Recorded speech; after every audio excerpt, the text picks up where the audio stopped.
Cannabis banking bill has been revived as it's been attached to a domestic spending bill. It actually passed the House. We're going to talk about that coming up. It's only entertainment. Welcome back to the Talking Hedge. I'm Josh Kincaid, capital markets analyst and host of your Cannabis Business Podcast. That's right. House of Representatives approves the cannabis banking bill again. Last time it got pulled from the National Defense Act. So they kind of threw it in there like a little dog ear, I think is what they call that.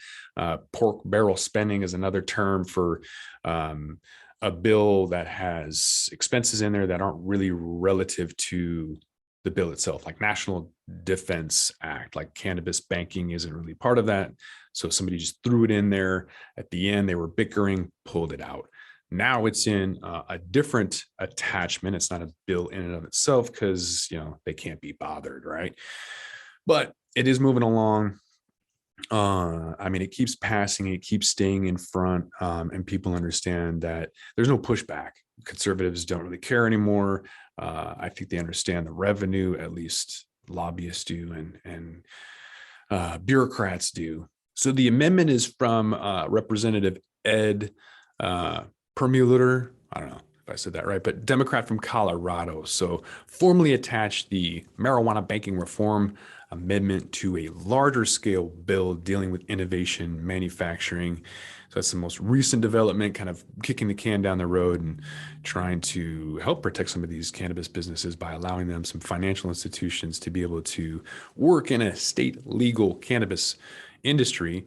Kind of the whole point of being a republic, right? We shouldn't be having federal laws supersede state laws. That's the opposite of a republic. So we kind of need to push back or at least get something under control. Something like 93% of all laws are made by bureaucrats without any kind of election or voting or anything. So it's not fair that we're giving them a one-page piece of paper as the Declaration of Independence and how they're supposed to govern us, and then they give us like a 4-foot tall stack of laws that none of us really know what the hell is going on. So we got to take some power back. As I mentioned, this is a partisan issue. There is no pushback. So there was not a floor debate on the provision itself. So I think that's a real big takeaway. So that's demonstrating how relatively non-controversial the bipartisan support is, at least in the House. The Senate, they're going to want some more out of it. There's more influential people. They're going to, Nancy Pelosi is going to need to trade on some stock before then, get her money.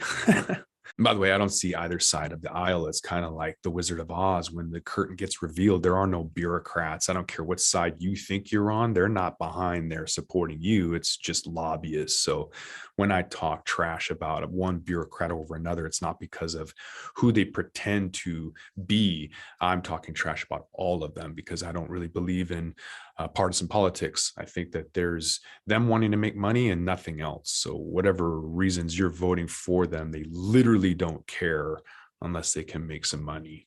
So back to the bill, it's been attached to this America Competes. It's creating opportunities in meaningful, promoting excellence in technology, Act of 2022. So the Competes Act to try and bolster the semiconductor production in the U.S., adding $52 billion to domestic aid. So semiconductors are in everything. There's a shortage. And so that's a 2 to 3 year process to build a facility for that. So this is long-term. They're trying to do something and and this slap cannabis inside of this bill. We'll see if it actually holds up, though. They're saying that the Safe Banking Act is the best opportunity to enact some type of federal cannabis reform this year to serve for the many steps trying to ensure cannabis businesses are treated in the same way as any other legal, legitimate business. But the chances of this actually passing, being slipped into a bill is probably slim to none. But the point is that it's gaining progress and momentum. And so there's two versions of the spending bill. It has to be reconciled by both chambers, and eventually they're going to see the light for cannabis and kind of give this the green light, maybe in and of itself without having to dog ear, a bill and throw it in there. So being removed from the military spending bill wasn't great, but now it's being kind of thrown into this manufacturing bill, and we do manufacture products, so maybe it'll stay. The guy who pushed the bill, he's not running for re-election. So we're gonna have to find a new sponsor and then try to keep pursuing that. So eventually it's going to get passed, there's no doubt, but I think people don't necessarily want banking, because once you have banking, it's pretty much a legitimate industry, and there's plenty of other folks that want this not to happen yet for like another 2, maybe 3 years, because it gives them that extra first mover advantage. And right now there's a lot of people and a lot of money ensuring that this doesn't happen yet. But as you can tell, there's plenty of people who understand the money behind it, and there is no pushback whatsoever. So definitely will happen. It's just a matter of when they want it to. With that, we're going to roll this one up. I'm Josh Kincaid. This is The Talking Hedge. Don't forget to like, share, and subscribe, or don't, and I'm out. Don't forget to smash that like button on your way out and check out these other videos that we've got.